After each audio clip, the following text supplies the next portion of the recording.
This is Pippi Longstocking, Chapter 2. Pippi is a thing finder and gets into a fight. Yikes. Annika woke up early the next morning. She jumped out of bed and ran over to Tommy.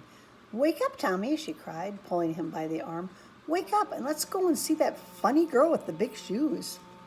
Tommy was wide awake in an instant. "I knew, even while I was sleeping, that something exciting was going to happen today, but I didn't remember what it was," he said, as he yanked off his pajama jacket. Off they went to the bathroom, washed themselves, and brushed their teeth much faster than usual. Had their clothes on in a twinkling, and a whole hour before their mother expected them, they came sliding down the banister and landed at the breakfast table. Down they sat and announced that they wanted their hot chocolate right at that very moment. "What's going to happen today that you're in such a hurry?" asked their mother. "We're going to go see the new girl next door," said Tommy. "We may stay all day," said Annika. That morning, Pippi was busy making pepparkakor,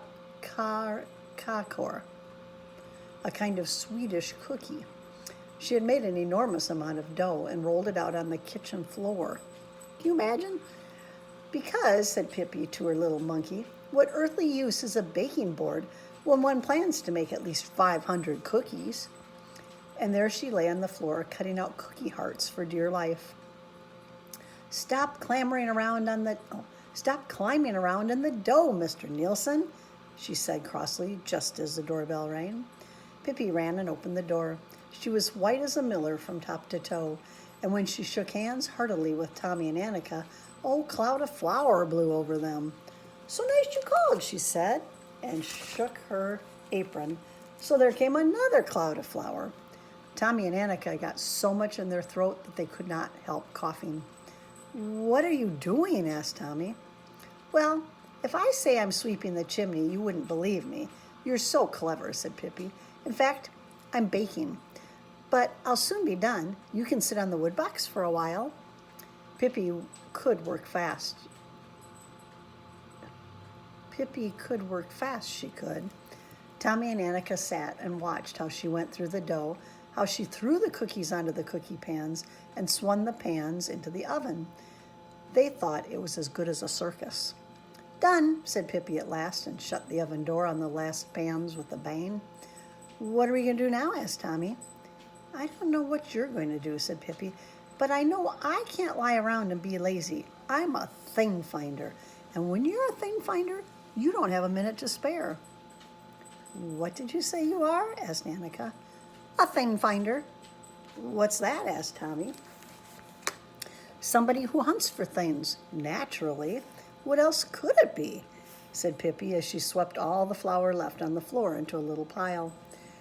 "The whole world is full of things, and somebody has to look for them, and that's just what a thing finder does," she finished. "What kinds of things?" asked Annika. "All kinds," said Pippi. "Lumps of gold, ostrich feathers, dead rats, candy snap crackers, little tiny screws, things like that."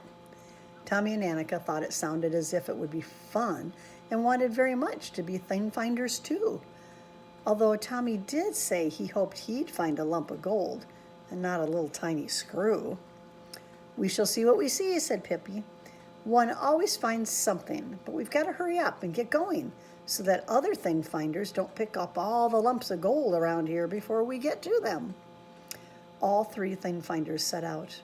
They decided it would be best to begin hunting around the houses in the neighborhood, because Pippi said that although it could be perfectly well happen that one might find a little screw deep in the woods, still, the very best things were usually found where people were living.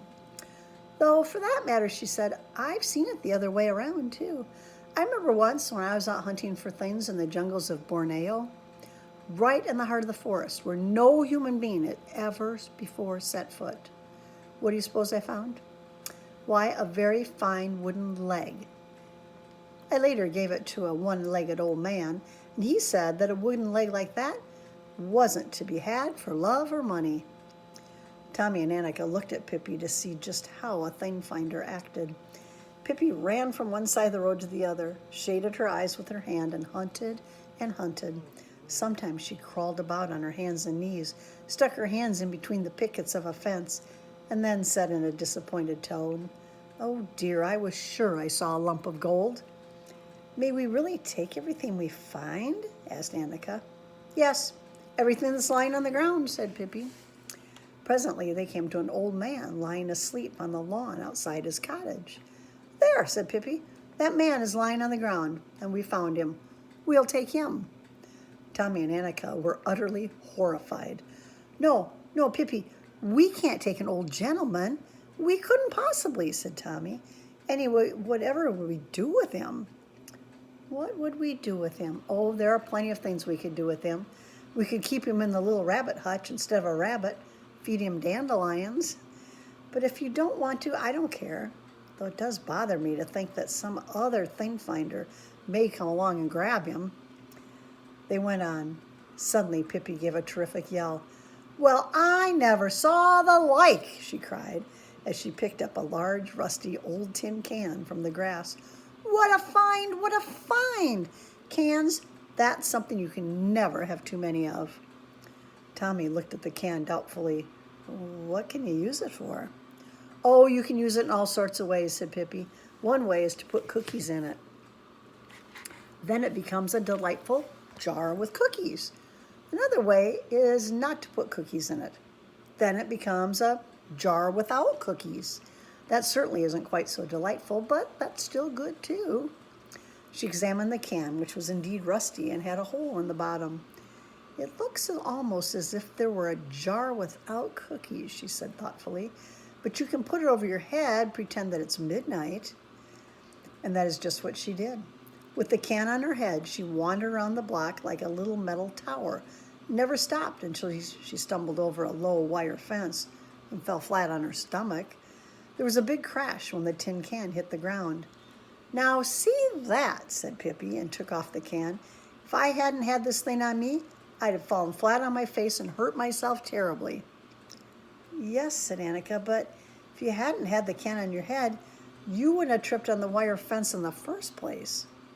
Before she finished speaking, there was another triumphant cry from Pippi, who was holding up an empty spool of thread. "This seems to be my lucky day," she said. "Such a sweet, sweet little spool to blow soap bubbles with, or to hang around my neck for a necklace. I'll go home and make one this very minute." However, just at the moment, the gate of one of the cottages nearby opened, and a boy came rushing out. He looked scared, and that was no wonder, because head over heels after him came 5 other boys. They soon caught him and pushed him against the fence, and all 5 began to punch him and hit him. He cried and held his arms in front of his face to protect himself. "Give it to him! Give it to him!" cried the oldest and strongest of the boys, "so that he'll never dare to show himself on this street again." "Oh," said Annika, "it's Willie they're hurting. How can they be so mean?" "It's that awful Bengt. He's always in a fight," said Tommy. "And 5 against 1? What cowards!" Pippi went up to the boys and tapped Bengt on the back with her forefinger. "Hello there," she said. "What's the idea? Are you trying to make hash out of little Willie, with all 5 of you jumping on him at once?" Bengt turned around and saw a little girl he'd never seen before, a wild-looking little stranger who dared to touch him. For a while he stood and gaped at her in astonishment. Then a broad grin spread over his face. "Boys," he said, "boys, let Willie alone and take a look at this girl." He slapped his knees and laughed, and in an instant they'd all flocked around Pippi, all except Willie, who wiped away his tears and walked cautiously over to stand beside Tommy. "Have you ever seen hair like hers, red as fire? And such shoes," Bengt continued. "Can't I borrow one? I'd like to go rowing and haven't any boat." He took hold of one of Pippi's braids, but dropped it instantly and cried, "Ouch! I burned myself." Then all 5 boys joined hands around Pippi, jumping up and down and screaming, "Redhead! Redhead!" Pippi stood in the middle of the ring and smiled in the friendliest way. Bengt had hoped she would get mad and begin to cry. At least she ought to have looked scared. When nothing happened, he gave her a push. "I don't think you have a very nice way with ladies," said Pippi, and she lifted him in her strong arms, high in the air, and carried him to a birch tree and hung him over a branch. Then she took the next boy and hung him over another branch. The next one she set on a gatepost outside a cottage, and the next one she threw right over a fence, so he landed in a flower bed. The last of the fighters she put in a tiny toy cart and stood by the road. Then Pippi, Tommy, Annika, and Willie stood and looked at the boys for a while. The boys were absolutely speechless with fright. And Pippi said, "You are cowards. 5 of you attacking one boy? That's cowardly.